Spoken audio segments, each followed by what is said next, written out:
The Great Barrier Reef is a vast and beautiful wonder of the natural world, consisting of over 900 islands and stretching more than 2,300 kilometres down the east coast of Australia. The Great Barrier Reef is the world's largest reef system, so big that it's the only living organism visible from space and generates over $5 billion a year from tourism. With over 1,500 species of fish, 600 coral species, more than 3,000 species of mollusk, and 30 different whale and dolphin species, the Great Barrier Reef is one of the most biodiverse and complex ecosystems on the planet. But there is one creature which the reef could never exist without: coral. However, coral is at risk. Anthropogenic climate change is the greatest threat to the existence of coral reefs. Climate change is caused by the increase in greenhouse gas emissions, specifically carbon dioxide in the atmosphere.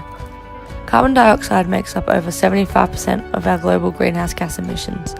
This includes the burning of fossil fuels, forestry, land use, and other industrial processes. The concentration of CO2 in the atmosphere has increased from 280 parts per million at the beginning of the Industrial Revolution to over 390 parts per million today as a result of greenhouse gas emissions. Elevated temperature and increased acidification of the ocean is causing mass coral bleaching in the Great Barrier Reef, threatening the reef's ability to survive or recover, along with all those that depend on it.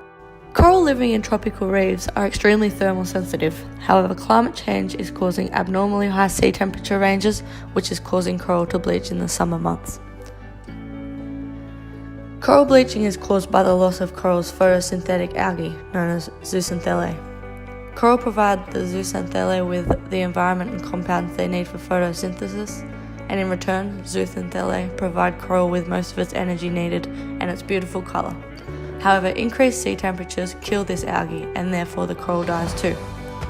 There has been 3 mass coral bleaching events in the past few decades. 42% of the reef was affected by bleaching in the summer of '98, and then again in 2002, 54% of coral was affected by another bleaching event. And recently, in 2016, the Great Barrier Reef was affected by the worst coral bleaching on record, with an estimated mortality of up to 29% of shallow water coral. The Australian and Queensland government have recognised the issue of climate change and the massive impacts it's having on the reef, and came up with a management plan known as the Reef 2050 Plan. This is a long-term sustainability plan which outlines concrete management measures for the next 35 years, which will ensure the reef is preserved now and for future generations.